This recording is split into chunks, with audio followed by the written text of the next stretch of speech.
வணக்கம் நண்பர்களே, அனைவருக்குமே பார்த்தீங்கன்னா வணக்கம். திணற திணற போதை மருந்து வசமாக சிக்கிய திமுகவின் குடும்பம். இதை பற்றித்தான் இந்த வீடியோவுல பார்க்க போகிறோம் நண்பர்களே. அளவுக்கு மிஞ்சினால் அமுதமும் நஞ்சு அப்படின்னு சொல்லுவாங்க. அதேபோல திமுகவை சேர்ந்த ஒரு மிக முக்கியமான ஒரு புள்ளி பெரியப்பா, தமிழ்நாட்டுடைய முதலமைச்சர் அவர்களுடைய அண்ணன் மகன். ஓகேங்களா? துரை தயாநிதி உங்களுக்கு தெரியும் அப்படின்னு நினைக்கிறேன். ஓகேங்களா? ஸோ அவர் பார்த்தீங்கன்னா, தற்போது ரொம்பவே ஒரு கிரிட்டிக்கலான ஸ்டேஜில் பார்த்தீங்கன்னா இருப்பதாக தகவல்கள் அப்படின்றது நியூஸ் சேனல்ஸ்லேயும் சரி, லோக்கல் சேனல்ஸ்லேயுமே சரி, எல்லாத்துலேயுமே நியூஸ் அப்படின்றது அஃபீஷியலாக வந்துக்கிட்டு இருக்கிறத நம்மளால் பார்க்க முடிகிறது.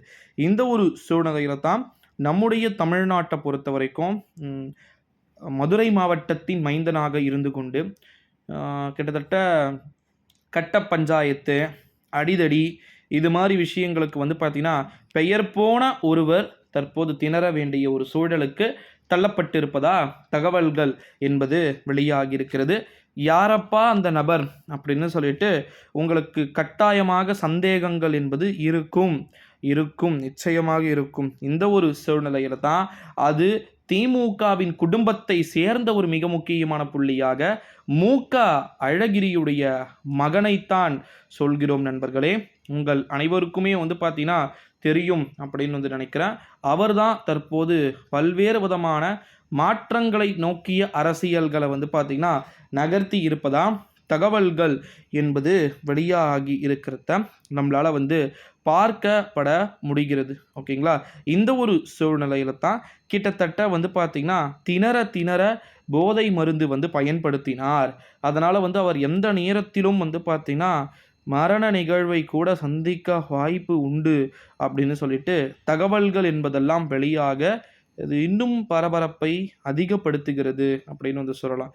தமிழ்நாட்டுடைய முதலமைச்சர் இதற்காகத்தான் சென்னையிலிருந்து கொடைக்கானல் முடித்துவிட்டு சென்னை வந்த பிறகு உடனடியாக பார்த்தீங்கன்னா தன்னுடைய அண்ணன் மகனை பார்த்து விட வேண்டும் அப்படின்றதுக்காக முதலமைச்சர் பொறுப்பாக இருந்து சென்னையிலிருந்து கிட்டத்தட்ட 135 கிலோமீட்டர் தாண்டி வேலூருக்கு வந்ததை நம்மளால் பார்க்க முடிகிறது. ஓகேங்களா? 2 ஹவர்ஸில் நம்முடைய முதலமைச்சர் அவர்கள் வந்துட்டார்.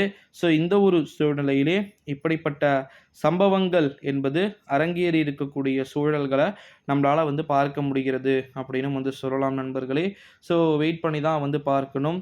திமுகவில் உண்மையில் எப்படிப்பட்ட நிகழ்வுகள் நடக்கிறது, என்ன மாதிரியான நிகழ்வுகள் பார்த்தீங்கன்னா அரங்கேற வாய்ப்புகள் இருக்குது அப்படின்னு சொல்லிட்டு. ஓகேங்களா? ஸோ ஒரு எப்படியா இருந்தாலும் மீண்டும் இயல்பு நிலைக்கு திரும்பணும் அப்படின்னே சொல்லலாம்.